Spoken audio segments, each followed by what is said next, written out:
ketika Dzulqarnain sampai di antara dua gunung, didapatinya di belakang kedua gunung itu ada sebuah kaum yang hampir-hampir Dzulqarnain tidak mampu memahami bahasa mereka. Jadi Raja Dzulqarnain ini satu di antara 4 raja yang menguasai dunia, yang 2 mukmin dan 2 kafir. Adapun yang mukmin yang paling luas kekuasaannya siapa? Nabi Allah Sulaiman, itu yang paling luas kekuasaannya. Karena kekuasaan Sulaiman bukan bagi bangsa manusia saja, bangsa jin pun dikuasai dia. Baru orang nomor 2 ya Dzulqarnain, itulah raja yang mukmin, yang beriman kepada Allah, yang sebagian besar dunia dikuasainya. Baru setelah itu yang 2 kafir, Namrud dan Bukhtun Nasr. Lah Dzulqarnain ini menurut riwayat Abdullah ibn Abbas radhiyallahu anhuma keliling dunia sampai menghabiskan waktu 500 tahun lamanya. Sampai suatu ketika Dzulqarnain ini mengarah ke sebuah arah, maka dia kemudian sampai di antara 2 gunung. Lah di balik 2 gunung itu ada sebuah kaum. Masalahnya kaum itu tidak bisa diajak bicara. Kalaupun mereka bisa diajak bicara, Dzulqarnain tidak paham maksudnya. Karena Dzulqarnain baru sampai di tempat itu. Tetapi bagaimanapun Allah Subhanahu wa taala berikan kemampuan kepada Dzulqarnain itu, summa atba'a sababa. Jadi Dzulqarnain itu diberikan oleh Allah kemampuan untuk memahami apa yang menjadi sulit bagi dia menjadi mudah. Akhirnya diriwayatkan Dzulqarnain mempersiapkan 10 penerjemah. Yang satu penerjemah ke penerjemah yang lainnya itu beda bahasa. Jadi kaum yang tidak bisa dipahami bahasanya ini kemudian bicara kepada penerjemah pertama dengan bahasa lain. Penerjemah pertama, kedua menggunakan bahasa lain lagi. Penerjemah kedua, ketiga menggunakan bahasa lain lagi, sampai 10 bahasa untuk menerjemahkan keinginan kaum di balik 2 gunung itu. Setelah 10 bahasa, Dzulqarnain baru paham. Oh, maksudnya apa? Apa maksudnya keinginan mereka? Itu digambarkan dalam Al-Quran. Qalu, mereka mengatakan, ya Dzulqarnaini, inna Ya'juj wa Ma'juj mufsiduna fil ardi, fahal naj'alu laka kharjan ala an taj'al bainana wa bainahum sadda. Mereka mengatakan, ya Dzulqarnain, sesungguhnya ada sebuah kaum namanya Ya'juj dan juga Ma'juj. Mereka adalah makhluk perusak di bumi. Maka bolehkah kami membayarmu, memberikan imbalan agar engkau membuatkan antara kami dan mereka sebuah benteng yang sangat besar, biar mereka tidak datang lagi kemari.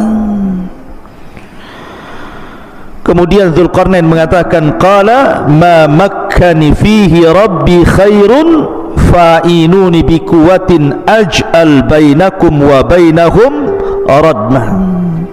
Maka Dzulqarnain berkata, apa yang telah Allah anugerahkan kepadaku jauh lebih baik dibandingkan imbalan kalian. Akan tetapi bantulah aku dengan kekuatan agar aku dapat membuatkan untuk kalian sebuah benteng yang bisa menghalangi kalian dengan mereka. Lihat bagaimana Dzulqarnain membuat benteng di sini. Allah katakan, atuni zubural hadid, datangkan kepadaku potongan-potongan besi. Hatta idza sawa bainas sadafaini, hingga ketika potongan-potongan besi itu telah terpasang sama rata dengan puncak gunung itu. Jadi besi itu ditancap-tancapkan seperti pagar begitu, sampai tingginya sama dengan gunung itu. Kemudian kata Dzulqarnain, qala khfuhu hatta idza ja'alahu naran qala atuni ufrig alaihi qatran famastata'u an yadharu wa mastata'u lahu naqbah. Maka Dzulqarnain berkata, tiupkanlah hingga ketika besi itu sudah menjadi merah karena terbakar api. Maka dia mengatakan, berilah aku agar kutuangkan ke atas besi itu tembaga yang sangat mendidih, maka mereka Ya'juj dan Ma'juj tidak dapat mendakinya dan tidak dapat pula melubanginya. Menunjukkan bahwa ini kekuatan yang Allah subhanahu wa ta'ala anugerahkan kepada Dzulqarnain. Dari sini terjadi perselisihan ulama, apakah Dzulqarnain itu seorang nabi ataukah bukan? Bagi yang mengatakan bahwa Dzulqarnain seorang nabi, berarti mukjizatnya mampu membentuk sebuah benteng yang menghalangi antara Ya'juj dan Ma'juj dengan kaum yang tidak bisa dipahami bahasanya itu. Tetapi bagi yang mengatakan bahwa Dzulqarnain bukan nabi, itu hanya karamah saja. Allah anugerahkan kepada Dzulqarnain karena keajaiban dunia itu tidak lepas dari 3 perkara: mukjizat, karamah, dan sihir. Mukjizat bagi para nabi, karamah bagi para wali, dan sihir bagi para dukun. Yang ingin saya kisahkan bukan kisah Dzulqarnain, tetapi yang saya ingin kisahkan malam ini tentang siapa Ya'juj dan Ma'juj itu. Baik, di dalam hadis Nabi SAW mengatakan, lan taquma as-sa'ah hatta yakuna qablaha asyra ayatin tulu'us syamsi min maghribiha wa khurujud dabbati wa khuruju Ya'juj wa Ma'juj. Dalam sebuah hadis yang dikeluarkan Abi Dawud, Nabi SAW bersabda, tidak mungkin tegak hari kiamat sampai kalian mendapati 10 tanda dari tanda-tanda besar hari kiamat. Dalam hadis ini disebutkan sebagiannya. Pertama, munculnya matahari dari arah barat. Yang kedua, munculnya binatang bumi yang bisa bicara. Dan yang ketiga, Ya'juj dan Ma'juj. Kapan keluarnya Ya'juj dan Ma'juj itu, ikhwan? Dan siapa Ya'juj dan Ma'juj itu? Ada yang mengatakan bahwa Ya'juj dan Ma'juj itu satu bapak dengan kita, bukan satu bapak satu ibu. Kalau saya dengan antum itu satu bapak satu ibu, dari Adam dan Hawa. Tapi Ya'juj dan Ma'juj itu satu bapak saja, lain ibu dengan kita. Lalu siapa ibunya? Ada yang mengatakan bahwa suatu ketika Nabi Adam ini ihtilam, mandi ataupun mimpi basah, sehingga sampai mengeluarkan sperma.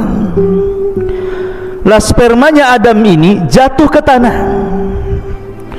Rupanya karena jatuh ke tanah itulah akhirnya sperma yang menyatu dengan tanah itu tiba-tiba membentuk manusia dari tanah. Itulah yang disebut dengan Ya'juj dan Ma'juj. Jadi bapaknya Adam, ibunya tanah. Nah, itu pendapat yang pertama. Berarti Ya'juj dan Ma'juj dengan kita itu satu bapak, karena beda ibu. Kalau kita kan satu ibu satu bapak, kalau mereka satu bapak dengan kita saja. Tapi tentu riwayat ini batil, ikhwan, karena tidak bisa kita menetapkan sesuatu tanpa dalil. Ini cerita Israiliyat, ya. Tetapi pendapat yang kuat bahwa Ya'juj dan Ma'juj itu satu bapak satu ibu dengan kita. Dia turunan Adam dan juga turunan Hawa. Allah subhanahu wa ta'ala berfirman dalam surah Al-Ankabut ayat 15, fa'anjainahu wa ashabas safinati, kami selamatkan Nuh dan seluruh orang-orang yang ada di perahunya. Dan Allah juga mengatakan dalam surah As-Saffat ayat 77, wa ja'alna dzurriyyatahu humul baqin, dan kami jadikan seluruh anak turunan Nuh itu yang akan hidup sampai kiamat. Dari sini bahwa Ya'juj dan Ma'juj itu secara nasab itu sampai kepada Nuh alaihi salatu wassalam. Disebutkan bahwa dalam sebuah hadis yang diriwayatkan dalam kitab Al-Musnad ataupun dalam kitab Sunan, jadi Nuh alaihi salatu wassalam itu kan memiliki beberapa putra. Ada 4 putra, tetapi yang satu kafir, namanya Kan'an, itu kafir, ikut agama ibunya dan mati tenggelam. Adapun yang tersisa adalah Syam, kemudian Ham, kemudian Yafis. Itu 3 putra Nuh yang masih hidup kala itu, yang ada di perahu Nuh itu. Pertama Syam, kemudian Ham, kemudian Yafis. Adapun Syam itu disebut Abul Arab, bapaknya orang-orang Arab. Jadi seluruh orang Arab itu turunan Syam. Adapun Ham maka disebut Abu Sudan, orang-orang Sudan, orang-orang berkulit hitam itu bapaknya siapa? Ham. Adapun Yafis itu Abu Turk, bapaknya orang-orang Turku, bukan Turki, bukan. Turk itu adalah sebuah bangsa yang kemudian terdiri daripada beberapa bangsa-bangsa, dan itu diisyaratkan ke bangsa Asia kayak kita ini, itu turunan Yafis namanya. Jadi Turuk itu banyak kabilah-kabilah. Lah salah satu kabilah Turuk itu adalah Ya'juj dan Ma'juj. Jadi Ya'juj dan Ma'juj itu turunan daripada Yafis, dan Yafis ini putra Nuh alaihi salatu wassalam, dan nasab Nuh sampai kepada Adam alaihi salatu wassalam. Dari sini jelaslah bahwa Ya'juj dan Ma'juj itu manusia sama dengan kita. Dia bukan makhluk yang menyeramkan, bukan monster, bukan apa, bukan, sama dengan kita manusia, turunan Yafis ibn Nuh alaihi salatu wassalam. Ma'asyiral muslimin yang dimuliakan Allah subhanahu wa ta'ala, bicara tentang Ya'juj dan Ma'juj tentu juga tidak lepas daripada bicara tentang Dzulqarnain tadi ya. Karena bagaimanapun yang memenjarakan Ya'juj dan Ma'juj itu Dzulqarnain. Sedikit saya akan jelaskan secara singkat tentang Dzulqarnain biar antum paham. Dzulqarnain ini ikhwan adalah seorang raja yang menguasai dunia. Tadi saya katakan perselisihan ulama tentang Dzulqarnain, apakah dia nabi ataukah dia bukan. Bahkan ada yang mengatakan dia malaikat, tapi pendapat ini tidak benar. Dzulqarnain manusia, tetapi diperselisihkan apakah dia nabi atau bukan, dan yang rajih dia bukan nabi. Dan Dzulqarnain itu hidup di zaman Ibrahim. Ingat, Dzulqarnain hidup di zaman Nabi Ibrahim alaihi salatu wassalam. Bahkan dikatakan oleh Ibnu Utsaimin rahimahullahu ta'ala bahwa Dzulqarnain pernah tawaf bersama Ibrahim, dan dialah yang menjadikan Dzulqarnain itu masuk Islam. Jadi yang mendakwahkan dakwah tauhid kepada Dzulqarnain itu Nabi Ibrahim, sampai akhirnya Dzulqarnain masuk Islam, kemudian menjadi raja dunia, dan dia pernah tawaf bersama Nabi Ibrahim alaihi salatu wassalam. Ada yang mengatakan bahwa Dzulqarnain adalah Iskandar Yunan, atau disebut dengan Iskandar Al-Maqduni. Ini tidak benar. Memang Iskandar Yunan atau Iskandar Al-Maqduni yang dia punya guru namanya Aristoteles. Antum pernah dengar Aristoteles itu pendiri pemahaman filosof ya. Kalau disebut dengan filosof Yunan itu artinya didirikan oleh Aristoteles. Nah itu nanti ada murid-muridnya Plato dan yang lainnya ya.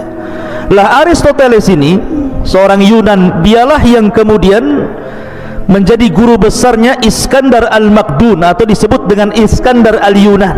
Memang di zaman itu Iskandar Al-Yunan Al-Maqdum itu menguasai dunia.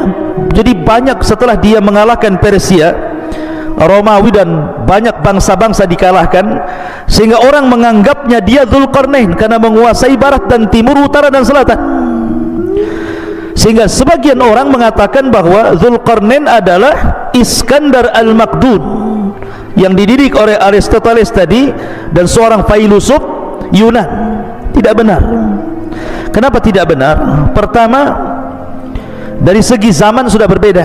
Dzulqarnain itu di zaman Nabi Ibrahim, sementara Aristoteles ini jauh, ya, jauh dibandingkan di zaman Nabi Ibrahim. Dia berabad-abad, dari mana nggak ketemu. Yang kedua, Dzulqarnain ini seorang muslim, orang yang bertauhid kepada Allah Azza wa Jalla, sementara Al-Iskandar Al-Makdun atau Yunan itu kafir, sehingga nggak ketemu. Dari segi agama saja tidak ketemu. Maka Dzulqarnain ya Dzulqarnain, orangnya lain. Kemudian Iskandar Al-Yunan atau Al-Makdun ya Iskandar Al-Makdun, lain lagi. Maka jangan disamakan, itu dua orang yang berbeda. Intinya bahwa Dzulqarnain adalah seorang raja, seorang muslim, masuk Islam di tangan Nabi Ibrahim alaihi salatu wassalam, kemudian menjadi raja dan menguasai dunia.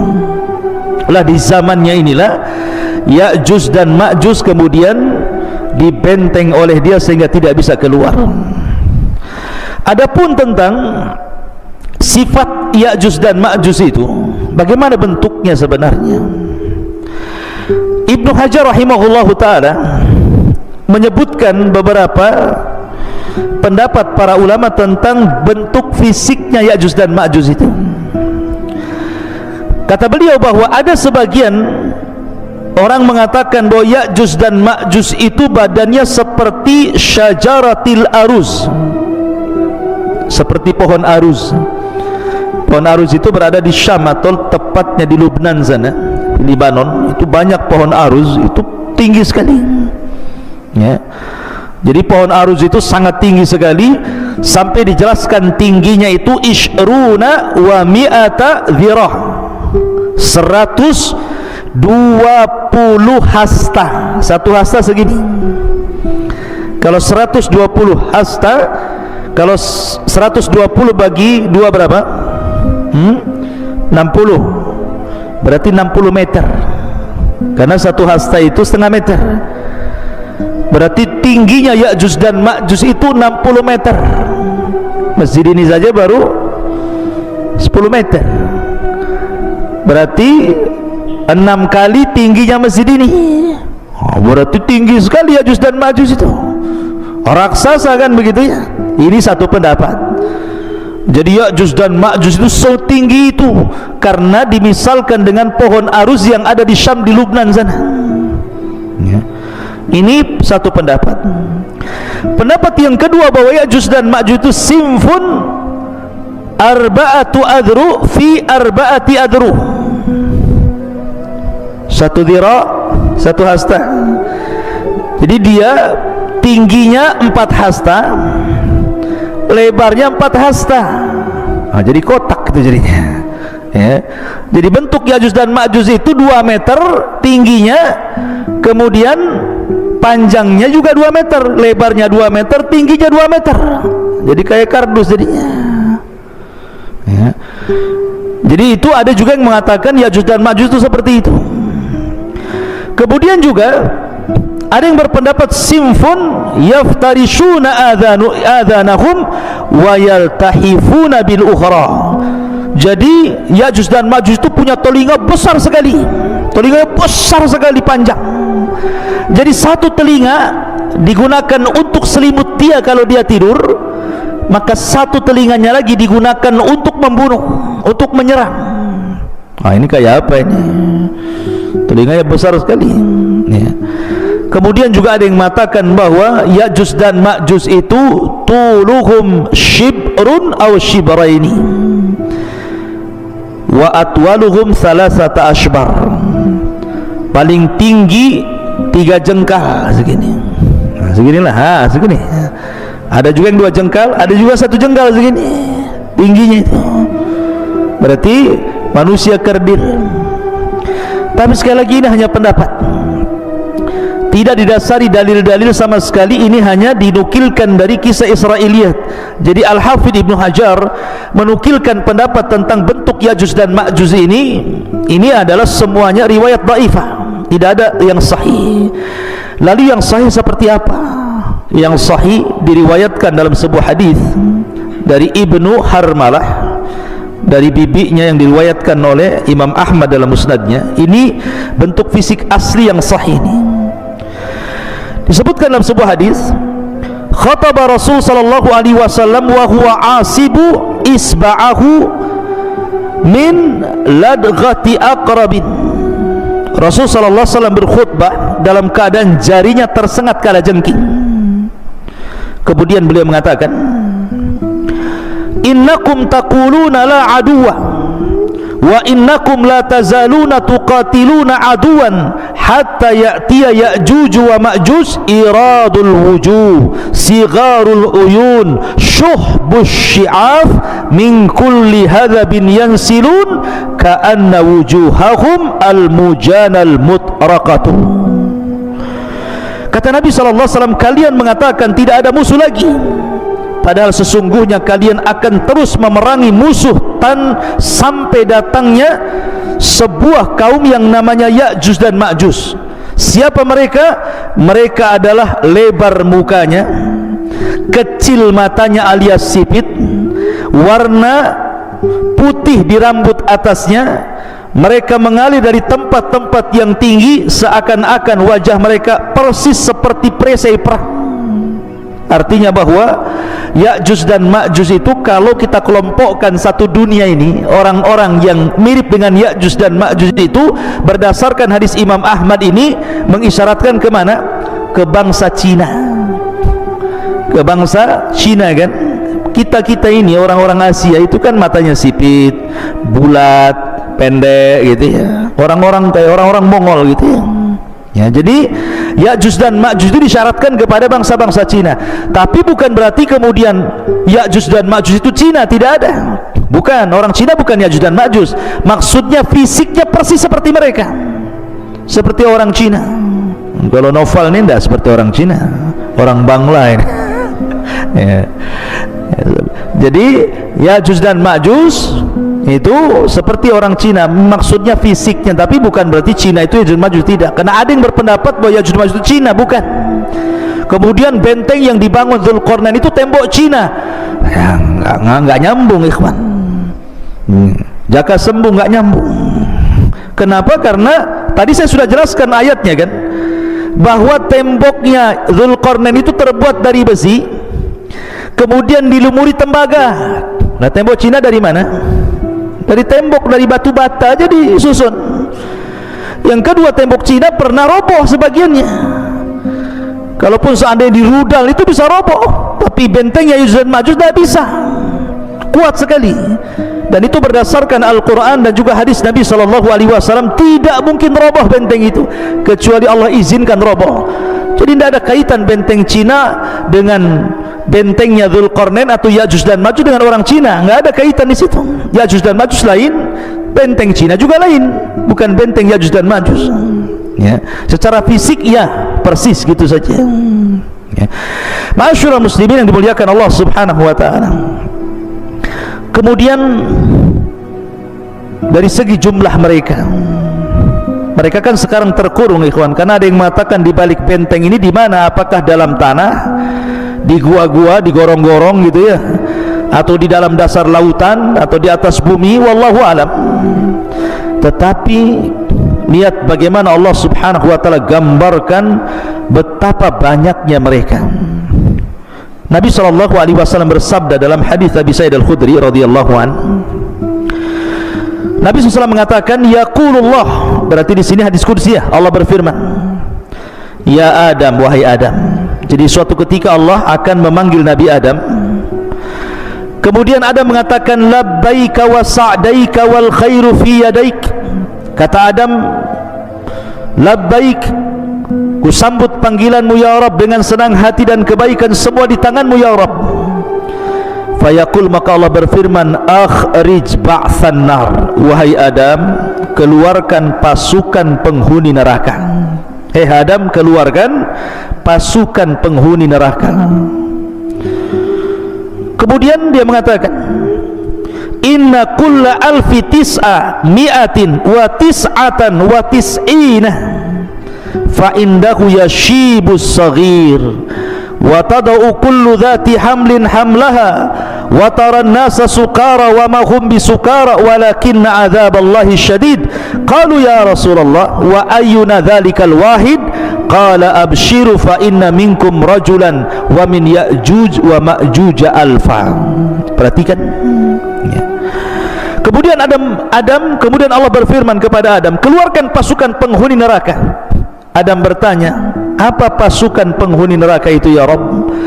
Maka Allah mengatakan, mereka dari setiap 1000 orang 999 orang.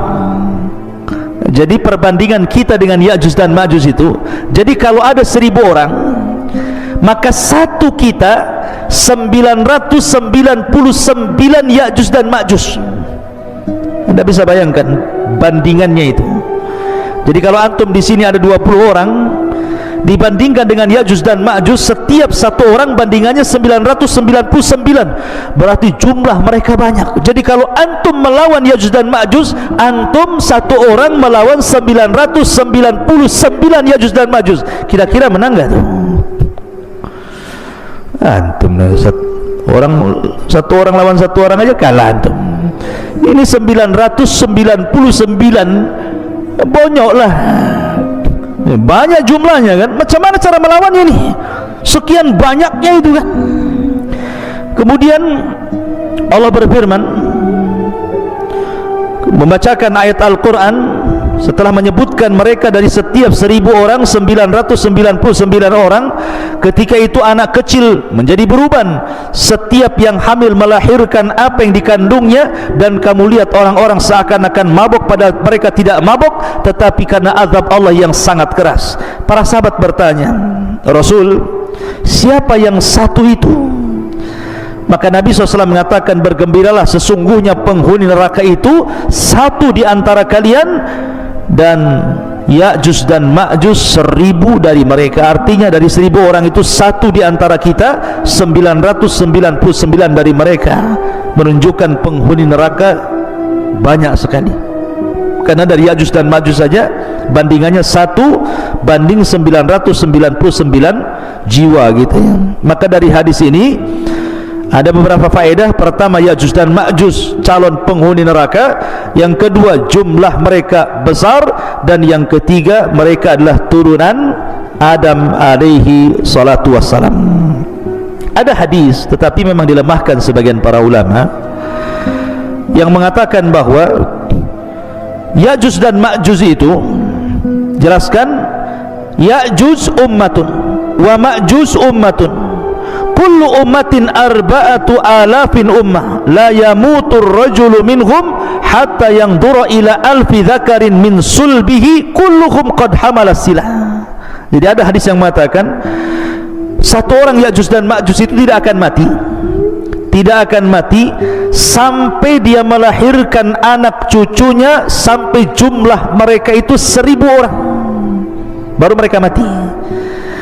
Jadi kalau Ya'juj dan Ma'juj ini mati, pasti sudah memiliki anak cucu dan jumlahnya 1000 orang, dan mereka sudah siap berperang dengan senjata mereka. Tapi hadis ini lemah ya. Tapi masyhur dalam kisah-kisah Ya'juj dan Ma'juj kalau dijelaskan oleh para ulama. Taib, sekarang pertanyaannya, ada di mana Ya'juj dan Ma'juj itu sebenarnya? Karena di masa Khalifah Abbasiyah ketika itu yang memimpin siapa? Al-Wathiq. Jadi para khalifah di zaman itu berusaha mencari-cari tahu di mana sih letak Ya'juj dan Ma'juj itu, ada di mana sebenarnya? Ada di hutan Jabal Uhud kah? Ada di mana kah? Kita tidak tahu. Tapi yang jelas bahwa khalifah-khalifah di zaman dulu itu berusaha mencari tempat di mana Ya'juj dan Ma'juj itu. Lah salah satunya Khalifah Abbasiyah Al-Wathiq mengirim sebuah pasukan besar. Kemudian mereka berjalan dari negeri ke negeri, dari daerah ke daerah, dari desa ke desa, dari lembah ke lembah, dari bukit ke bukit, padang pasir ke padang pasir, sampai akhirnya mereka sampai di sebuah benteng yang sangat kokoh. Dan itu disebutkan oleh Imam Ibnu Katsir dalam kitabnya. Jadi pasukan Al-Wathiq Khalifah Abbas ini berhasil menemukan benteng itu. Benteng itu sangat kokoh sekali, karena ketika itu Khalifah Al-Wathiq bermimpi bahwa terjadi keretakan benteng itu dalam mimpinya. Makanya dia kirim pasukan untuk mencari benteng itu dan ketemu. Rupanya benteng yang sangat kokoh sekali, yang sangat tinggi sekali, yang tidak bisa diretakkan sama sekali.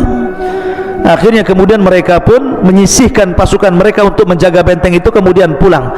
Memang kisah ini Ibnu Katsir tidak menyebutkan sanadnya, tetapi beliau menyebutkan seperti itu. Cuman letaknya di mana masalahnya? Ya. Lah dari sini ikhwatu fiddin muliakan Allah Azza wa Jalla, sebagian ulama mengatakan bahwa Ya'juj dan Ma'juj itu terletak di antara dua lautan yang disebut dengan lautan Aswad, lautan hitam, dan lautan Qazwin. Namanya lautan Qazwin dan lautan hitam, di tengah-tengahnya. Ada juga yang mengatakan seperti yang dikatakan oleh Al-Imam At-Tabari, Al-Imam At-Tabari rahimahullahu taala, bahwa letak Ya'juj atau bentengnya Dzulqarnain yang dibaliknya itu ada Ya'juj dan Ma'juj, itu baina Armenia wa Adribijan walakin lam yasil ahadun ila dhalik. Kata At-Tabari mengatakan bahwa letak benteng Dzulqarnain atau letak Ya'juj dan Ma'juj itu ada di antara Armenia dan Adribijan. Antara Armenia dan Adribijan, mungkin kalau sekarang mungkin dekat Georgia namanya, Georgia gitu ya. Nah, di sekitar Georgia sana. Nah, sekitar itulah. Mungkin dari Cina itu ke arah mana itu? Ke arah selatan ke utara gitu ya. Nah, sekitar itu. Tapi yang jelas tidak ada satupun orang yang sampai ke situ. Adapun kisah Ibnu Katsir tentang delegasi Khalifah Abbasiyah Al-Wathiq ini wallahu alam, karena tidak bersanad masalahnya. Tapi yang jelas kita yakini bahwa Ya'juj dan Ma'juj itu ada di balik benteng Dzulqarnain. Kapan keluarnya wallahu alam, karena itu tanda dari tanda-tanda kiamat besar.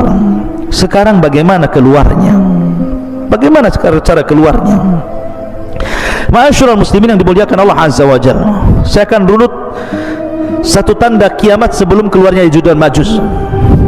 Kita tahu bahwa sebelum keluarnya Ya'juj dan Ma'juj itu, dari tanda-tanda kiamat besar adalah keluar Dajjal. Dajjal dulu ya. Dajjal dulu keluar, baru kemudian Ya'juj dan Ma'juj. Jadi Dajjal ini fitnahnya adalah fitnah agama. Jadi Dajjal itu fitnahnya fitnah agama. Fitnah agama artinya bahwa Dajjal ini sama sekali tidak merusak seperti Ya'juj dan Ma'juj. Memang murni fitnah agama, tidak ada kaitan dengan Ya'juj dan Ma'juj ya. Lah kemudian Allah subhanahu wa ta'ala takdirkan turun Isa bin Maryam, kemudian membunuh Dajjal. Lah ketika Isa bin Maryam telah membunuh Dajjal inilah baru kemudian muncul Ya'juj dan Ma'juj. Lah ketika itu Allah subhanahu wa ta'ala memerintahkan Isa untuk sembunyi, karena kalau melawan tidak akan sanggup. Karena Rasul yang mengatakan kaum ini tidak bisa diperangi, bukan tidak bisa dibunuh, tidak bisa diperangi karena jumlahnya banyak masalahnya. Tadi saya katakan kalau antum melawan Ya'juj dan Ma'juj berarti satu dari antum melawan 999. Macam mana cara membunuhnya? Yang ada kita yang dibunuh mereka gitu ya. Makanya karena saking banyak jumlahnya itulah, makanya Rasul SAW bersabda bahwa kaum ini tidak bisa diperangi. Makanya kenapa Allah subhanahu wa ta'ala merintahkan Isa untuk membawa pasukan kaum muslimin sembunyi di bukit Tur. Gak usah dilayan, kalau kau maksa perang pasti kalah ya. Akhirnya kemudian Isa hanya bertawakal kepada Allah Azza wa Jal, sampai akhirnya mereka kelaparan di bukit itu, sampai kepala kerbau jauh lebih berharga dibandingkan emas dan perak, karena mereka nggak bisa keluar, dikepung saking banyaknya Ya'juj dan Ma'juj ya. Lah dari sini ikhwatu fillah muliakan Allah Azza wa Jal, Allah subhanahu wa ta'ala berfirman, ataupun hadis Nabi SAW dari Sam'an, dari Nawas ibn Sam'an, idh awhallahu ila Isa, Allah subhanahu wa ta'ala mewahyukan kepada Isa bin Maryam, inni qad akhrajtu ibadan li la yadani li ahadin bikitalihim faharriz ibadi ila Tur. Sesungguhnya aku mengeluarkan hamba-hambaku yang tidak ada kemampuan bagi seorang pun untuk memeranginya, biarkanlah mereka hamba-hambaku menuju Tur, jangan dilayan Ya'juj dan Ma'juj itu. Wa yab'atsullahu Ya'juj wa Ma'juj wa hum min kulli hadabin yansirun. Maka Allah Subhanahu wa taala mengeluarkan Ya'juj dan Ma'juj, mereka mengalir dari setiap ketinggian seperti bah api saking banyaknya. Fayamurru wa awailuhum ala buhairati tabariyah fayashrabun ma fiha wa yamurru akhiruhum fayaquluna laqad kana bihadhihi marratan ma. Kemudian mereka melewati danau Tabariyah. Jadi satu kloter Ya'juj dan Ma'juj yang baru keluar dari benteng itu sampai di danau Tabariyah. Lah benteng Ya'juj dan Ma'juj itu kan sudah retak tuh. Rasulullah SAW di zamannya saja ada bolongan seperti ini bentengnya. Jadi dan musuh itu bisa ngeker tuh dari dalam. Jadi apa yang di luar dikeker gitu ya, tapi tidak bisa keluar. Jadi kelompok yang pertama keluar itu mereka melintasi sebuah danau yang disebut dengan danau Tiberias, danau Tabariyah dalam bahasa Arab, dalam bahasa kita Tiberias itu. Mereka minum sampai kering, tidak ada sisa air itu, padahal baru sedikit itu yang keluar. Kemudian kloter yang kedua datang dan mengatakan, sungguh dulu di sini banyak airnya, kenapa kemana air ini? Padahal sudah diminum oleh kloter pertama. Saking banyaknya, bayangkan, minum pun semuanya diminum dia. Lewat danau diminum dia, lewat got diminum dia, semua diminum dia. Karena mereka nggak pernah melihat air seperti itu kan, mereka terbenteng dalam benteng. Kemudian qalu, aduh, Bang Karim ini ganggu ya sini. Qalu, mereka mengatakan, ya dzal qarnaini inna Ya'juj wa Ma'juj mufsiduna fil ardi fahal naj'alu laka kharajan ala an taj'al bainana wa bainahum sadda. Kemudian Dzulqarnain mengatakan, sesungguhnya Ya'juj dan Ma'juj mereka perusak di permukaan bumi. Jadi ikhwan, ketika Ya'juj dan Ma'juj keluar itu, Ya'juj dan Ma'juj itu fitnahnya berbeda dengan Dajjal. Kalau Dajjal itu kan fitnah agama, kamu kalau ikut saya senangkan, tapi kalau tidak ikut saya bunuh kau, bahasanya seperti itu. Ataupun mungkin fitnah yang lain, fitnah dabatul ar gitu ya, fitnah binatang yang melata dari perut bumi, tugasnya stempel saja, mukmin kafir gitu. Tapi Ya'juj dan Ma'juj ini memang asli merusak, tidak ada hubung kait dengan agama. Pokoknya keluar saja dia dibantainya semua orang yang di luarasnya. Lihat pohon ditebang, lihat bangunan dirobohkan, lihat air disedot airnya, lihat lautan habis dimakannya. Pokoknya semua yang ada di depannya dihancurkan dan tidak dibangun lagi. Jadi keluar saja yang merusak saja. Semua dirusak, hutan dirusak, bangunan dirusak, orang dibantai.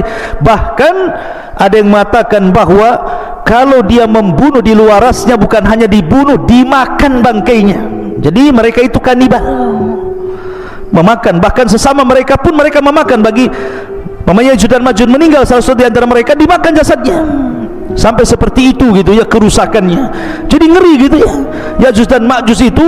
Makanya wajar kalau seandainya tidak ada satupun ras di luar Ya'juj dan Ma'juj, kecuali mereka akan dibantai, dibunuh, dimakan. Kecuali yang sembunyi, mereka selamat. Kalau nggak sembunyi mereka tidak selamat. Makanya kemudian Ya'juj dan Ma'juj ini mereka akan terus menyerang di luarasnya, akan keliling dunia, akan membantai ke desa-desa, ke kota-kota, ke daerah-daerah, ke kutub-kutub. Mereka akan meluas di mana-mana sampai ketika mereka sudah puas karena merasa sudah tidak ada lagi yang diserang, sombong mereka. Kesombongan itulah sampai kemudian mereka mengatakan, qatalna man fil ardi sanaqtuluhu man fis sama, katanya. Kami sudah membantai orang-orang yang di bumi, sekarang yang di langit ku bantai juga, katanya. Lihat, dia mau membantai orang-orang yang di langit, malaikat. Bumi ini kecil ikhwan dibandingkan dengan langit, kata Nabi SAW, seperti kita punya cincin dilempar ke padang pasir. Bumi itu cincinnya, padang pasir itu langitnya. Apalagi panah tombak kecil-kecil lagi kan itu ya, kemudian dilemparkan ke bumi, macam mana coba? Cincin dilempar ke padang pasir, lah bumi ini cincinnya, langit di padang pasirnya. Kemudian mereka melempar tombak, melempar tanah ke langit, panah-panah ke langit. Kemudian mereka ditipu oleh Allah, wa yakiduna kaida. Tiba-tiba Allah sedot itu panah sama tombak itu sampai keluar jalur awan, sampai gak kelihatan, ya. Kemudian setelah tombak dan panah mereka itu menembus awan-awan, tiba-tiba kemudian dibalikan lagi sama Allah, dan Allah subhanahu wa ta'ala kemudian lumuri di ujung-ujungnya itu darah-darah, seolah-olah mereka sudah membunuh orang-orang yang ada di langit, padahal tidak ada satu makhluk yang terkena tembakan itu. Allah hendak menipu daya mereka sehingga mereka makin sombong. Sekarang mana lagi, di langit sudah kami bunuh, di bumi sudah kami bunuh, mana lagi katanya, sombongnya mereka. Dari itulah maka akhirnya Allah subhanahu wa ta'ala al-jaza'u min jinsil amal, mulai Allah membalas perbuatan mereka. Masyarul muslimin yang dimuliakan Allah subhanahu wa ta'ala, lah Ya'juj dan Ma'juj ini sebenarnya mereka susah keluar sebenarnya. Setiap hari itu mereka sampai hari ini mereka hendak keluar melubangi. Jadi kalau sudah lubang kemudian matahari mulai terbit, maka matahari mulai terbenam, maka mereka kemudian pulang lagi. Begitu setiap hari, ya. Ketika mereka datang lagi, rupanya lubang yang kemarin sudah tertutup lagi. Sampai akhirnya di akhir zaman, kata Nabi SAW, pimpinan mereka Ya'juj dan Ma'juj mengatakan kepada anak buahnya, ghadan nahfiru insyaallah. Besok, katanya Ya'juj dan Ma'juj, pemimpinnya mengatakan, kita akan gali lagi lubang ini insyaallah. Setelah diilhamkan pemimpinnya mengucapkan insyaallah, maka tiba-tiba lubang itu tidak kembali lagi, tetap lubang. Akhirnya digali sampai mereka bisa menembus di luar benteng. Dari situ Allah mengatakan min kulli hadabin yansilu, keluar semua dari lubang itu, kemudian membantai, membunuh di luarasnya. Masyarul muslimin yang dimuliakan Allah azza wa jalla. Lalu bagaimana akhir perjalanan Ya'juj dan Ma'juj itu? Jadi ketika Ya'juj dan Ma'juj itu sudah membantai semua di luar rasnya, manusia-manusia di luar rasnya, kecuali yang selamat ya, tadi Isa dan para pengikutnya yang ada di Bukit Tur, dan orang-orang yang sembunyi entah di mana, entah berantai, yang penting mereka selamat. Maka Isa melihat kerusakan itu kemudian berdoa kepada Allah agar Allah menghancurkan mereka. Dari sini Allah subhanahu wa ta'ala kemudian mengutus apa? Naghaf. Apa Naghaf? Naghaf itu semacam ulat. Lihat bagaimana kalau Allah menghancurkan sebuah kaum, tidak perlu ngirim buaya, apalagi buaya darat, ya. Jadi cukup dikirim ulat saja, tidak perlu mengirim harimau, cukup ulat. Jadi ketika Ya'juj dan Ma'juj itu sedang tertidur, semuanya tertidur, istirahat, tiba-tiba Allah kirim ulat banyak sekali, di mana-mana ada ulat. Rupanya ulat itu berjalan ke belakang sampai di tengkuknya. Tiba-tiba Allah subhanahu wa ta'ala jadikan ujung mulut ulat itu menembus tengkuk Ya'juj dan Ma'juj, masuk dari belakang, kemudian merusak isi badannya. Subhanallah, seperti listrik kalau antum cabut gardunya itu, apa yang terjadi? Bukan satu yang mati, satu batang mati. Kalau gardunya dicabut, satu batang mati. Artinya ketika satu Ya'juj dan Ma'juj mati, semua mati. Bukan ini dulu mati, besok ini, minggu depan ini, enggak, ya. Jadi satu mati, mati semua. Subhanallah, coba bayangkan bagaimana Allah subhanahu wa ta'ala bisa mewafatkan Ya'juj dan Ma'juj dalam satu waktu. Tidak harus menunggu hari ini, besok, bulan, dah. Satu mati-mati semua. Subhanallah. Dan bangkainya Ya'juj dan Ma'juj setiap satu bengkal ada, satu jengkal ada, satu jengkal, karena jumlah mereka banyak. Sehingga Isa bin Maryam kebingungan ketika melihat jusas, bangkai-bangkai Ya'juj dan Ma'juj yang berserakan di sana sini. Maka kemudian Isa pun berdoa kembali untuk Allah membersihkan mereka. Dikirimlah burung-burung unta, burung-burung besar seperti unta, kemudian diangkatlah jasadnya. Dalam riwayat Musnad Imam Ahmad, dilempar ke lautan, entah berantah laut mana. Yang jelas bukan laut Batam sini, yang jelas laut mana, sampai bersih bumi. yang namanya bangkai dibuang tetap masih ada sisanya. Maka Isa berdoa lagi agar betul-betul Allah Subhanahu wa taala membersihkan bumi. Maka Allah kirimkan hujan sampai hujan ini membuat banjir, sehingga sisa-sisa Ya'juj dan Ma'juj masuk ke sungai-sungai, masuk ke solokan, masuk ke laut-lautan. Akhirnya betul-betul bersih bumi. Allah kembalikan bumi seperti di zaman Adam. Pohonnya besar-besar sampai pohon delima, satu buah satu kampung bisa masuk ke canggangnya. Bisa bayangkan, pohonnya besar, satu buah delima itu kalau dibelah satu kampung bisa masuk ke canggangnya itu sambil makan di dalam. Kalau delima sekarang segede gini, sudah kecut lagi, kecil gini.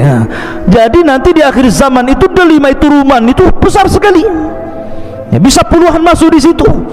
Karena Allah suburkan kembali sebagaimana di zaman ketika awal bumi dihidupkan, subur.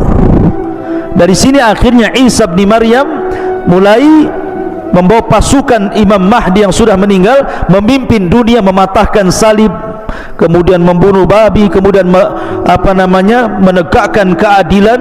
Bagi yang tidak mau ikut syariat Islam maka akan dibantai, bagi yang ikut maka selamat. Sampai akhirnya Isa pun haji. Setelah haji kemudian Isa bin Maryam meninggal dunia. Hanya 7 tahun setelah itu Isa bin Maryam meninggal dunia. Nah, itu diantara kisah Ya'juj dan Ma'juj yang disebutkan dalam surah Al-Kahfi. Wallahu a'lam. Mudah-mudahan ada manfaatnya sebagai pengetahuan. Subhanallah bihamdika asyhadu an la ilaha illa anta astaghfiruka wa atubu ilaik. Allah ta'ala. Assalamualaikum warahmatullahi wabarakatuh.